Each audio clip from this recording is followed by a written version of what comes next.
আজকে আমি তোমাদেরকে মাধ্যমিকে যে 3 নম্বরে ফ্রেজাল ভার্ব থাকে সেটা কিভাবে থাকে এবং তার অ্যান্সারটা কিভাবে করতে হয় সেটা বুঝিয়ে দেবো। মাধ্যমিক পরীক্ষায় গ্রামার সেকশনে ফ্রেজাল ভার্বের এরকম 3টে সেন্টেন্স দেওয়া থাকবে।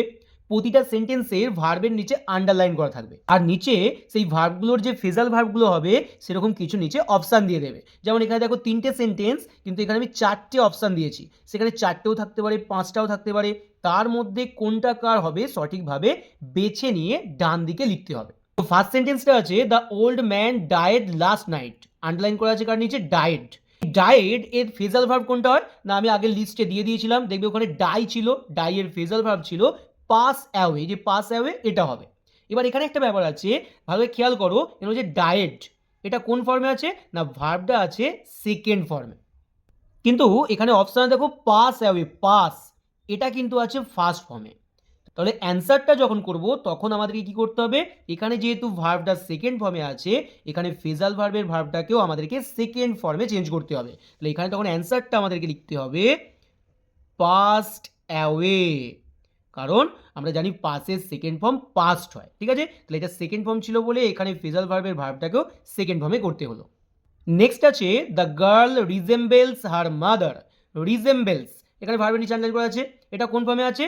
ফার্স্ট ফর্মে আছে, কিন্তু দেখো এর সঙ্গে কিন্তু একটা এস যোগ আছে, কারণ শব্দটা কি রিজেম্বেল। দেখবে আগের লিস্টে আমি লিখে রেখেছিলাম ওখানে রিজেম্বেল মানে হচ্ছে একই রকম দেখতে। তাহলে রিজেম্বেল কথাটা তার সঙ্গে এসটা যোগ আছে। রিজেম্বেলের ফ্রেজাল ভার্ব কি হয়?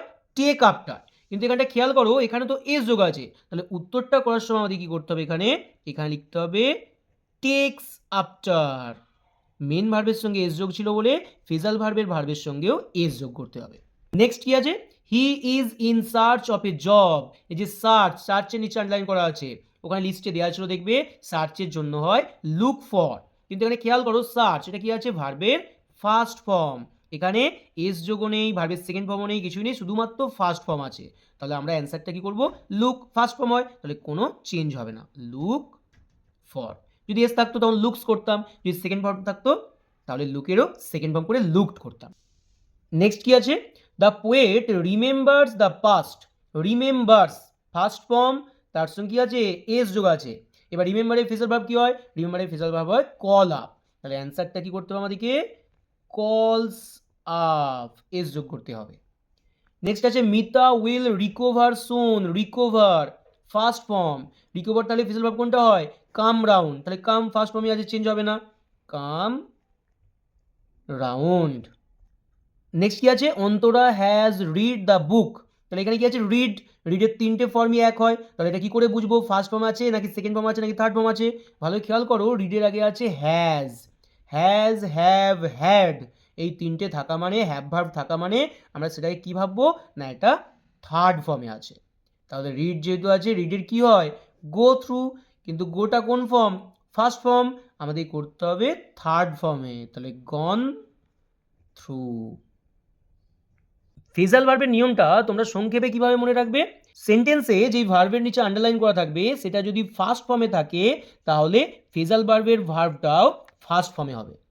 যদি সেই ভার্বটার সঙ্গে এস বা ইএস যোগ থাকে তখন কি হবে?